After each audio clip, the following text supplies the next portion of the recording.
Hi, my name is Jay. For today's video, I'm going to share my March book wrap-up. I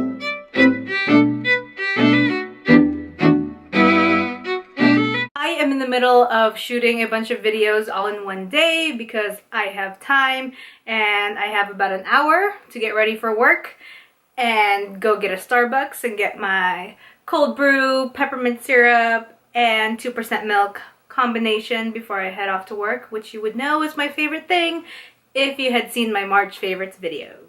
Anywho, let's get into the video for today. I read 3 books in March. These are the 3 that I read, and I'm just gonna give a quick little diddly-do of what I thought of them. The first book I read was Fates by Lanny Brose, and I don't know if this is a duology or trilogy. Oh my god, I had like the biggest brain fart. Is it a 2-book series or a 3-book series? Trilogy. Oh my gosh, what is wrong with me? Duology and trilogy. I wanted to say triology because I was saying duology. Whoa, my head. I haven't had coffee today. So it is about a girl named Corinth who is a fate. She basically carries out the fates and the destinies of us normal human beings, and she has been exiled from the place where she lives down to Earth, and she is supposed to kill this guy named Luke, and she ends up kind of falling for him, and it kind of messes up the balance of the Earth, things like that. So going into this book, I really thought that it was going to go one way, and it just ended up into being this kind of journey through another world, different dimensions sort of book. And I feel like if I had known about it going into it, I probably would have had a different mindset, but my head was already like in this like, oh, she's gonna meet this guy and they're gonna have this like little thing on Earth, and she's gonna have this warring thing in her head and her heart about what she's gonna do to save this boy. And then it ended up just being this weird little adventure that they both went on through in like a different dimension sort of thing, which I was not about. And I think one of the main things that really hurt this book was that I felt absolutely no chemistry between Corinth and Luke, her supposed love interest.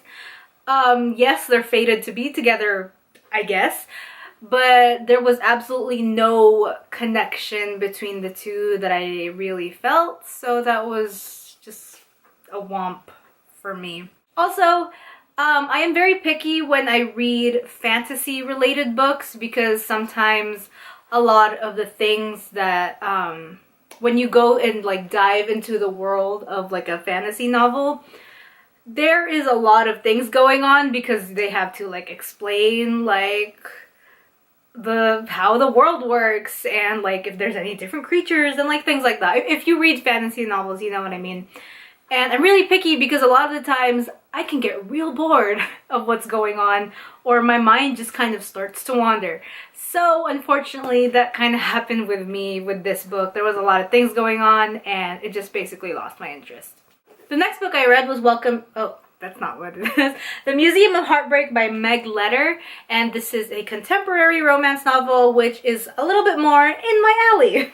Basic high school novel about this girl named Penelope. She's looking for love. She has these 2 best friends that are real close to her. One of them is Aubrey.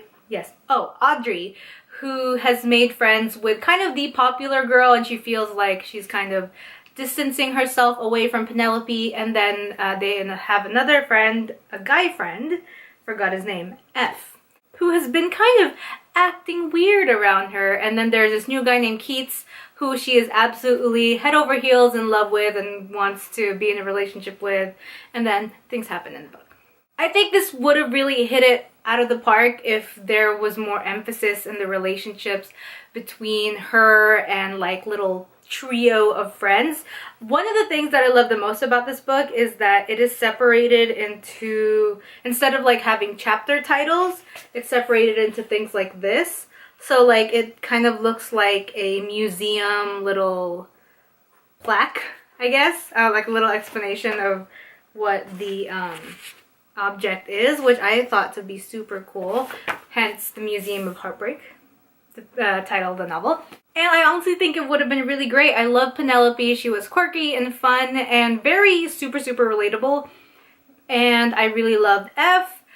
But unfortunately, the relationship between her and her best friend Audrey kind of fell flat for me. One of the kind of concepts or themes of the book is like how people change throughout their like high school life, and like how your relationships change. And I think it was like almost there. It was handling it in a very good way, but I really feel that if they had explored the relationship a little bit more, I think it would have been a real good book to read. And the last book I read in March was Read Bottom Up by Neil Shaw and Sky Chatham. And this is one of those, like, if you had read Love, Rosie by Cecilia Ahern, it's told in like emails and text messages, as you can see. Let me see if I can flip to like a text message. Oh, right here. Yeah, so it's like that. And I really love reading books that go into like a different format like this. I'm always interested to see if I'm really able to connect with the characters, much like a regular novel would do. This did not. I have read Love, Rosie, and I was surprised by how much I loved it and really fell in love and connected with the characters. There was kind of a disconnect for me when I was reading this book. I did not care about their relationship at all. I don't know, maybe it's because knowing that it's kind of set in more modern times, I guess, in comparison to Love, Rosie, where, I don't know, I guess maybe it's just me, but I don't really email people. I'm just really bad at talking with other people. Just horrible at it. But yeah, I just did not feel like it was really believable in the slightest. And I think that when you're writing a book like this, you have really got to make sure that there is this connect that you feel with these characters, especially when you're not really diving into their mindset at all. I just felt like I was reading through messages of people that I just don't even really care about.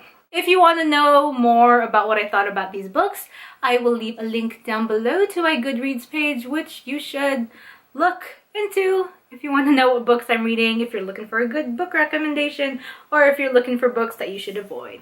Head on over to my Goodreads. Alright, so that is it for today's video. Thank you all so much for watching, and I will see you next time with a brand new video. Bye!